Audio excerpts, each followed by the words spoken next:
Selamat malam Bu, perkenalkan nama saya Rezi Murad dari Prodi D4 RPL dengan NIM 114230023. Yang pertama, jelaskan apa itu software. Software adalah sebuah data atau program yang digunakan untuk mengoperasikan komputer dan melaksanakan tugas tertentu. Software mencakup berbagai jenis program yang digunakan untuk mengendalikan, mengelola, dan menjalankan fungsi-fungsi berbeda pada komputer. Yang kedua, jelaskan jenis-jenis software dan berikan contohnya. Yang pertama, sistem operasi. Sistem operasi adalah perangkat lunak yang mengendalikan operasi dasar komputer. Contohnya Microsoft Windows, Mac OS, Linux, Android, dan iOS. Yang kedua, perangkat lunak aplikasi. Perangkat lunak aplikasi adalah jenis perangkat lunak yang dirancang untuk menjalankan tugas-tugas tertentu yang spesifik sesuai dengan kebutuhan pengguna. Contohnya Microsoft Office, LibreOffice, Google Workspace, Adobe Photoshop, Adobe Premiere Pro, dan lain-lain. Yang ketiga, perangkat lunak utilitas. Perangkat lunak utilitas adalah jenis perangkat lunak yang dirancang untuk membantu pengguna dalam mengelola dan memelihara sistem komputer mereka. Contohnya perangkat lunak antivirus, perangkat lunak firewall, perangkat lunak pembersih. Yang keempat, malware. Perangkat lunak yang diciptakan dengan niat merusak operasi komputer pelengkap lainnya. Contohnya virus, worm, trojan. Soal yang ketiga, generic process framework dalam software engineering terdiri dari 5 aktivitas. Jelaskan apa saja aktivitas tersebut. Yang pertama, komunikasi. Pada tahap ini, tim pengembangan perangkat lunak berinteraksi dengan pelanggan atau pemangku kepentingan untuk memahami kebutuhan dan persyaratan proyek. Yang kedua, perencanaan. Aktivitas perencanaan adalah sifat tim pengembangan perangkat lunak merencanakan seluruh siklus hidup proyek. Itu termasuk mengidentifikasi sumber daya yang diperlukan, menetapkan jadwal proyek, dan merinci langkah-langkah yang akan diambil dalam pengembangan perangkat lunak. Perencanaan juga mencakup alokasi anggaran dan manajemen risiko. Yang ketiga, pemodelan. Aktivitas pemodelan melibatkan pembuatan model konseptual dari perangkat lunak yang akan dikembangkan.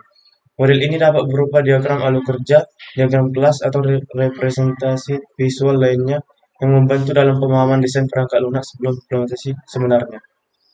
Yang keempat, konstruksi. Aktivitas konstruksi adalah tahap di mana perangkat lunak sebenarnya dibangun atau diimplementasikan.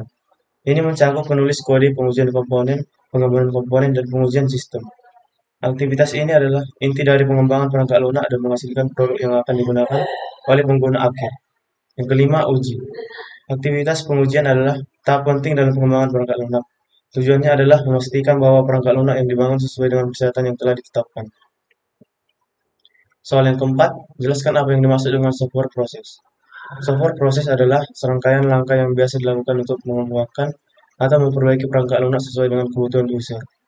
Yang soal kelima, jelaskan apa yang disebut dengan software proses model.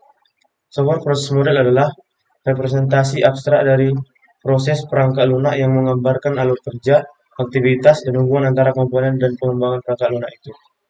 Soal yang keenam, dua contoh preskriptif software proses model. Yang pertama, waterfall model. Waterfall model merupakan proses pengembangan yang berjalan linear. Setiap fase dari model ini harus selesai dahulu fase sebelumnya, lalu bisa fase berikutnya. Yang kedua, V-model. Perpanjangan dari model waterfall tetapi dengan penekanan pada validasi dan verifikasi di setiap tahap pengembangannya. Soal yang ketujuh, jelaskan satu contoh agile model.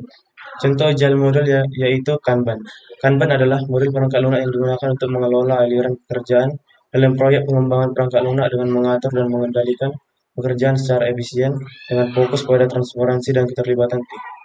Soal yang ke-8, jelaskan apa itu umbrella activity atau aktivitas payung. Aktivitas payung adalah serangkaian langkah atau prosedur yang diikuti oleh tim pengembangan perangkat lunak untuk mempertahankan kemajuan pengembangan. Tujuan umbrella activity adalah yang pertama mengatur proyek software, menjamin kualitas software, membuat dan mempersiapkan dokumentasi, mengatur risiko software. Soal yang kesembilan, jelaskan jenis-jenis kebutuhan perangkat lunak dan berikan contohnya. Yang pertama, kebutuhan fungsional. Kebutuhan fungsional adalah deskripsi tentang apa yang perangkat lunak harus lakukan dan merupakan layanan yang mempresentasikan goal dari pengguna ketika hendak menggunakan sistem. Contohnya, pencarian produk. Aplikasi e-commerce harus memungkinkan pengguna untuk mencari produk berdasarkan kata kunci atau kategori. Yang kedua, kebutuhan non-fungsional. Kebutuhan non-fungsional adalah kualitas yang harus dimiliki perangkat lunak seperti kinerja, keamanan, dan keandalan. Contohnya, sistem harus memiliki mekanisme autentikasi dua faktor untuk mengamankan akses pengguna. Yang ketiga, kebutuhan bisnis. Kebutuhan bisnis adalah kebutuhan yang berasal dari tujuan bisnis atau organisasi yang menggunakan perangkat lunak. Contohnya, sistem akuntansi harus dapat menghasilkan laporan keuangan bulanan sesuai dengan standar peraturan akuntansi yang berlaku. Yang keempat, kebutuhan pengguna. Kebutuhan pengguna adalah kebutuhan yang berasal dari pengguna akhir perangkat dan menjelaskan cara pengguna akan berinteraksi dengan sistem. Contohnya, pengguna harus dapat masuk ke sistem dengan menggunakan nama pengguna dan kata sandi. Sekian presentasi saya, Bu. Terima kasih.